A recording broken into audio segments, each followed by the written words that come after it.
Hello, talking with Ethan Zuckerman, the director of the Center for Civic Media at MIT, and I'm particularly interested in what uh, you and the center are doing in regard to civics, which used to be kind of a boring subject in school, but I think is essential these days. What is your definition of civics, contemporary definition, and Well, how is it changing? sure. Well, Howard, let me share your fear. I think the word civics is almost a disastrous one. I think that for a lot of us, we hear the term and we sort of shut our heads off almost immediately. And I think part of that is that civics education in the US was really this sort of education about systems. Here are the three branches of government, and here's what Congress does. And it was also very much a historical education and not a very practical education. So it was basically an education designed so that we would understand and appreciate the remarkable system that we're governed by and show up to vote every 2 to 4 years. And what I'm hoping we can do is turn that version of civics, which I would think of as a very thin civics, into a much thicker civics, where we're engaged as citizens all throughout our lives. And for all of those of us who are making media, sharing media, producing media, a lot of that media isn't just about what we had for lunch. A lot of that media is about what we care about, what we're advocating for, what we're trying to support. And that's a form of civics as well.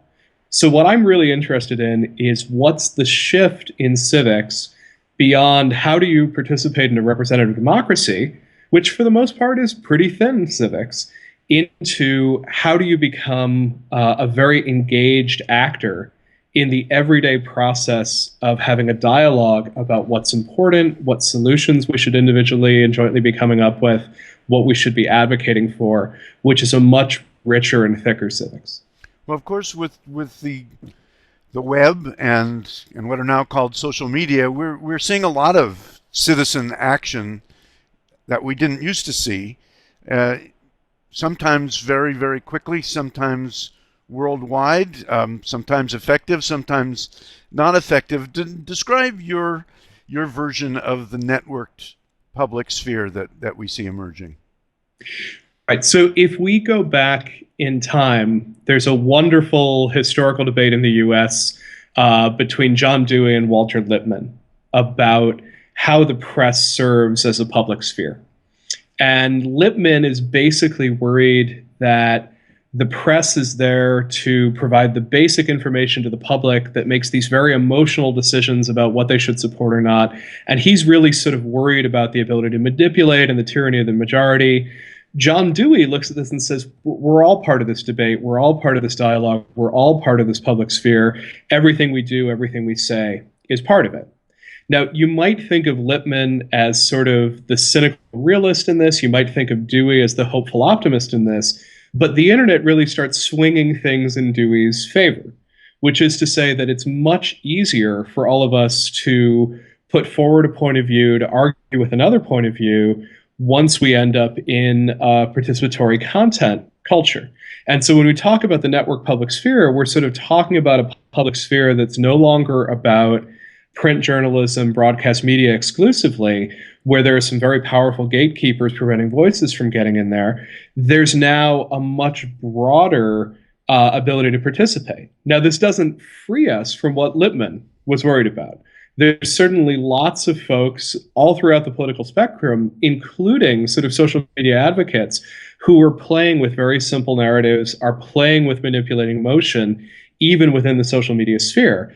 But it is a victory for the Deweyan side of things in that we have a much easier chance to participate. And we can also be more participatory in terms of what we promote, what we link to, what we share, what we talk about in a way that just wasn't possible in a broadcast era.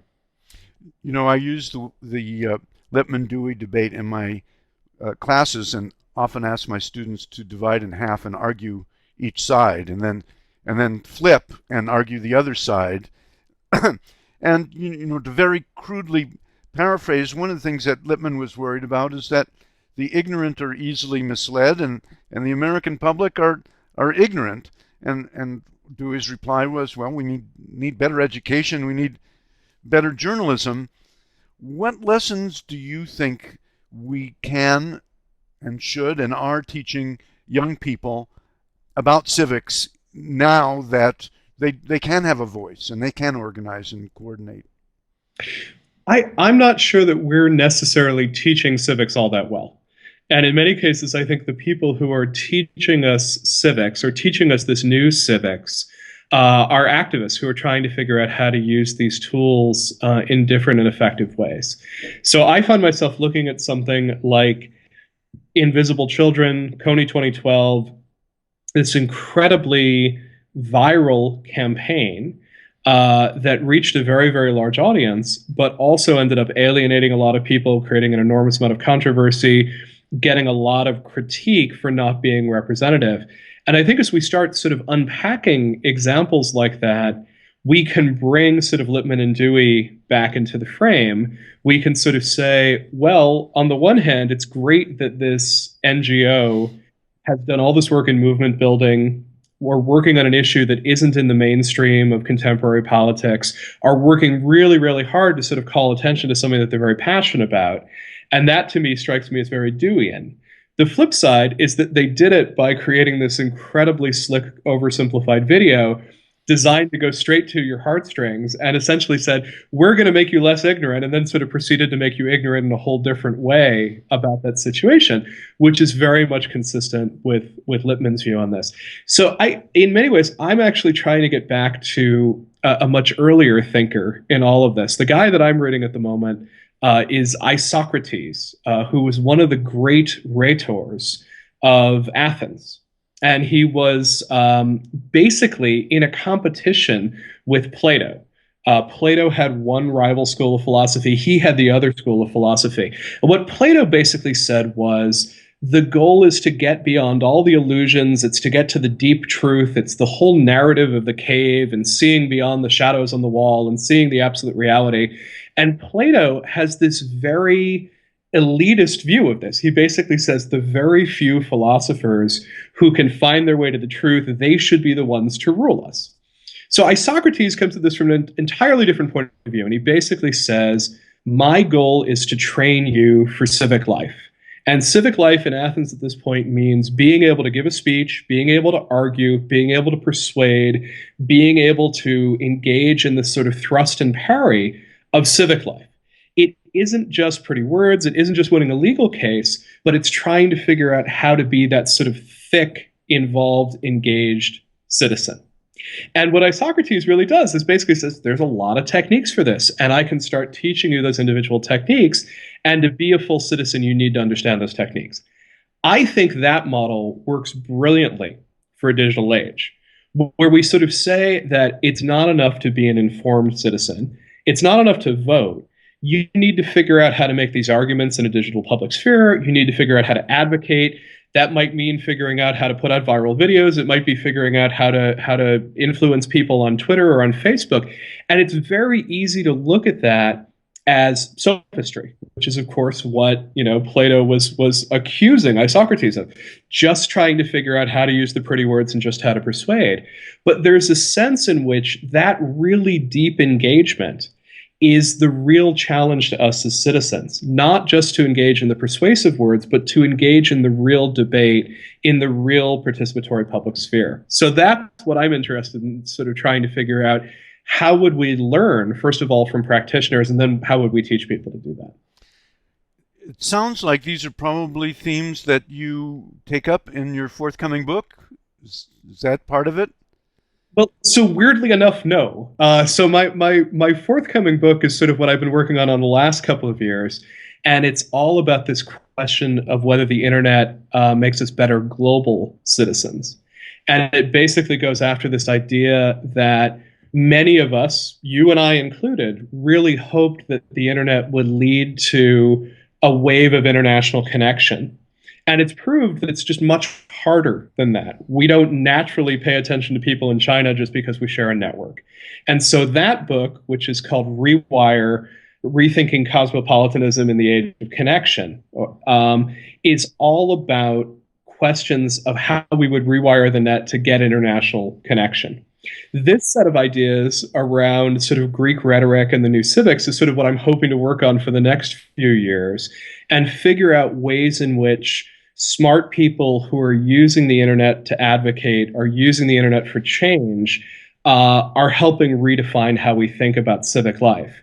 And I'm trying to look at it, not just from a celebratory point of view, but a critical point of view, because I'm very concerned about critiques like slacktivism. I'm very concerned about movements that end up being manipulative in their populism. But at the same time, I think we absolutely have to take this space seriously because it seems like there's a shift in where politics is taking place, not just from the governmental sphere, but into media and public spheres and into activist spheres at the same time. So, just not to get into great detail about it, but if you could think of one or two or three things that educators and parents and others might be able to tell young people about the rhetorics that would empower them and improve the network public sphere. What are they? So I think the first thing that's become pretty clear from the scholarly research on teaching civics is that classroom teaching of civics is a dreadful idea. You can teach some history, but this actual question of how you get engaged as a civic actor, people do much better from service learning, where people are going out and doing projects in their own community. And they may do even better simply becoming activists around issues they care about and learning who to influence and how to influence. So I think taking it out of the classroom and into the practical is very important. Second, I would say that one of the things that we have to learn as we move into the space of new civics is understanding sort of what the levers of change are and what the tactics are for moving those levers. So one set of levers of change has to do with getting someone in government to advance your cause, pass a law, so on and so forth. And there's wonderful things about using that lever of change. It's very powerful. It works very broadly. But there's other levers of change. You can influence figures of authority, like corporations, like institutions, like schools and universities. You can try to shape the culture so that you're changing how a large number of people think about things and how they sort of make decisions at scale. There's a great movement towards people trying to figure out how to come together and solve their own problems within communities. So if you figure out what lever you're trying to move, then there's all sorts of techniques that come into play. And whether that's the viral video, whether it's the social media campaign, whether it's physical protest like Occupy, trying to figure out that sort of distinction between what is it that you're trying to move and how are you trying to do it is probably the first step in helping people sort of think their way through these systems. Wonderful, very useful. I would love to go on talking about this, but I think people pay more attention to shorter videos. So thank you, Ethan. Look forward to speaking to you again. As well, Howard, you've already figured out a technique that works in this space. So I appreciate your skills in the digital rhetoric, and it's always such a pleasure to talk with you. Bye, Ethan. Good to see you.